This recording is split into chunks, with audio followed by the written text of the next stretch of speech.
streak alive in New Orleans. Yesterday, he was asked about the criticism he receives. Say, what?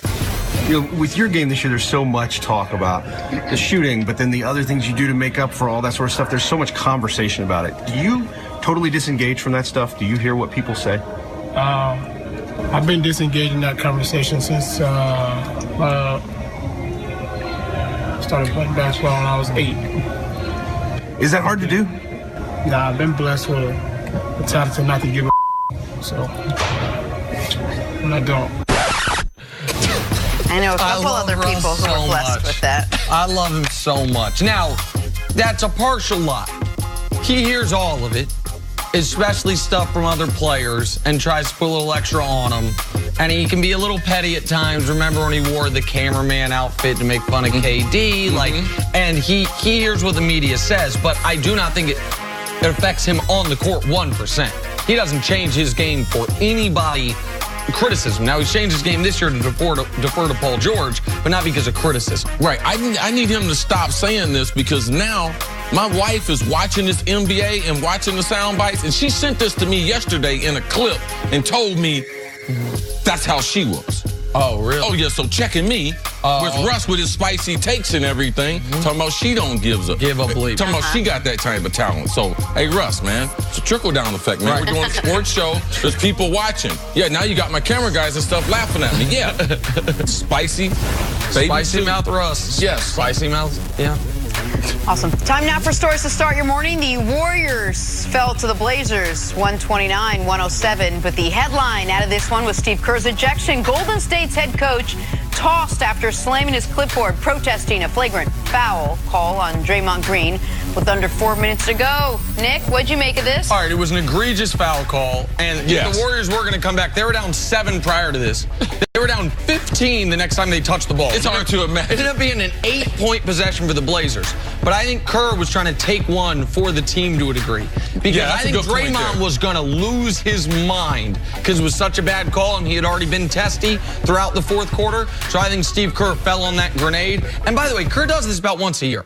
But once a year, he throws a tantrum. Now, this was you're going to get thrown out. You throw the clipboard that close to the refs. But I think there was a little method to his madness there. Yes, he's going to do this. It's like the old high school coach comes into the locker room. The coach that normally sits by the chalkboard, he tells him, hey, I need you to move over. Then he gets a chair and throws it through it like WWE. Yeah, this was one of those moments. He was trying to motivate his team. They couldn't recover from it, though.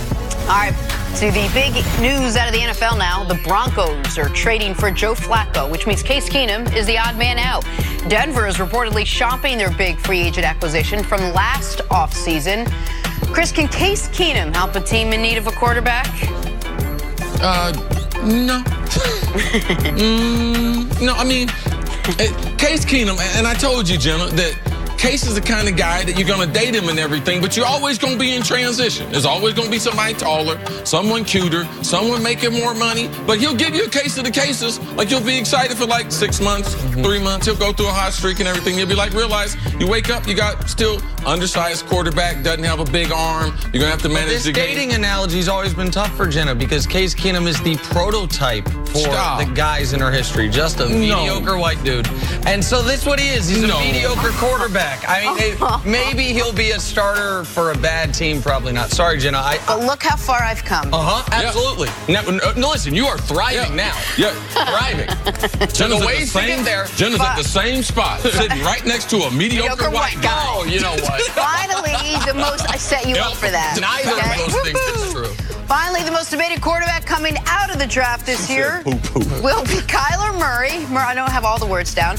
Murray announced he was choosing football over baseball last week. Now, despite his rising draft stock, many have doubted his ability to thrive due to his diminutive stature. His new agent, Eric Burkhart, had a message for those doubters yesterday. Take a listen.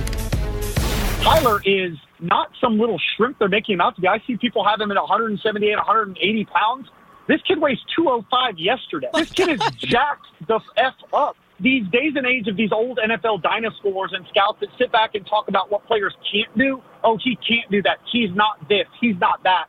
Those are the losers. I mean, sorry, that's what it is. If you want all your requirements and all of that, that's not what the NFL game is today. Agents fired up. Nick, CC, what do you make of what Kyler's agent had to say? Well, for one, the agent is trying to do his best job as far as trying to sell his client on the NFL. But for one, just take a little bass out your voice, all right? just relax just a little bit. I understand you weighed them and everything. I weighed myself, too. I'm 217 this morning. Come get some if you want some, all right? Because everyone's asking. Yeah, but the truth of the matter is, this is what our job is. And when he was he's represented a number of different players, but when he had Johnny Manziel, and people were trying to say Johnny Manziel was a first-round pick and got him into the first round, when typically, when you look at Johnny Manziel, the lack of a body type. Now, Kyler's a better athlete, and his body is more together. He's in the weight room more than Johnny Manziel. He might be a little bit shorter than Johnny, but Johnny had serious character flaws off the field that people didn't necessarily tell the whole truth about it. What was his work ethic at Texas A&M? Was he privileged? Did he think that he was entitled? Was he that kind of kid? All those things were out there about Johnny Manziel. What did the agent say then? Got him into the first round because he wasn't a first-round pick. He should have been a second-round pick. But that was okay for the agent then. So now we're trying to do our job. And, Nick, you know my job is a little bit different than normal analysts. My job is not to try to kill these kids. But the truth of the matter, the kid is coming around at a special time in the NFL. Now, he is a special player. But the only way I can really correlate this, and Nick, you taught me something last year when the guard for the Atlanta Hawks, Trae Young, from Oklahoma. Yep. Nick was like, man, this kid's going to be special in the league. I said, man, he's too small. Nick, he's going to bounce him around. But in the NBA, it's the perfect time for Trae Young to come into the league. Absolutely. Perfect. And the reason why, there was a model. And the model was Steph Curry. But the real thing, Nick talks about, well, sometimes there's baked in things that help these things occur. The rule changes. Steph Curry couldn't be the player he is today in the 80s. In the 90s, but he came into the NBA at the right time. Yep. Now, I'm not trying to take anything away from his shooting ability, his dribbling ability, his finishing at the rim. Has he gotten bigger and stronger than I ever thought? Absolutely. But with the rule changes, that's the reason why the Hawks can draft Trae. And the reason why now with Kyler, he can be, because we've seen Russell. We saw Baker last year. We've seen Drew Brees the last 15 years dominate pro football. So he's fortunate. The timing with the rule changes, they're going to help him out. And that's the reason why I believe that it's the time for a guy 5'10" going to play quarterback at NFL. If there was ever a time, it would have to be now. And the rule changes, I think, give Kyler Murray the only chance he would have in NFL history to survive. But that's different than to thrive. And if I'm spending a top 10 pick on a guy, I need to believe if I were running a team, my top 10 pick, when I know not only the value of the other players I could pick, but the value other teams would assign to that, and the draft capital I could recoup by trading out of that spot, it can't be this would be the one-off. Nick, I got a question for you. You'd be the first guy to do it, yeah. I'm going to take him through the regular season. I'm going to put Kyler in the same position Lamar Jackson was last year. Mm-hmm. If he's in the playoff game against the Chargers, do they have a better chance to win that game, Baltimore being the same team with Kyler as the quarterback or with Lamar Jackson? They have a better chance. They have a better chance with Kyler than with Lamar in that specific circumstance. I totally agree. And which is also one of the reasons why, while I thought it was absurd that Lamar, they were telling him to change positions and they were acting like he might be a mid-round pick, I wasn't on television, and I'm not saying you were either, saying he's a guaranteed bona fide first rounder. I thought Lamar went about where he should have, the very end of the first round. And the conversation surrounding Kyler was he's going to go somewhere between 25 to 40. I would have less of a problem with it then. Right. What about 12 to 25? So that to me would be reasonable.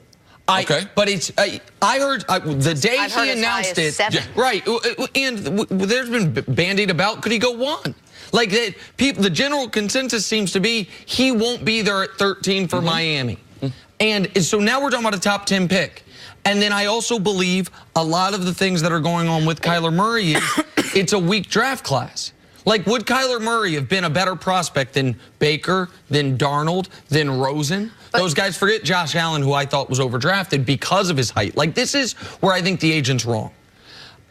I think we have way overvalued the tall quarterback. Tall quarterbacks get chance after chance after chance. See Joe Flacco, see whomever you want.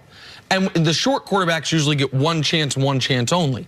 But this is the shortest quarterback. And that's what concerns Yeah, you make a great point when you're talking about no one's ever done it. In anything. But I mean, forget about we're talking.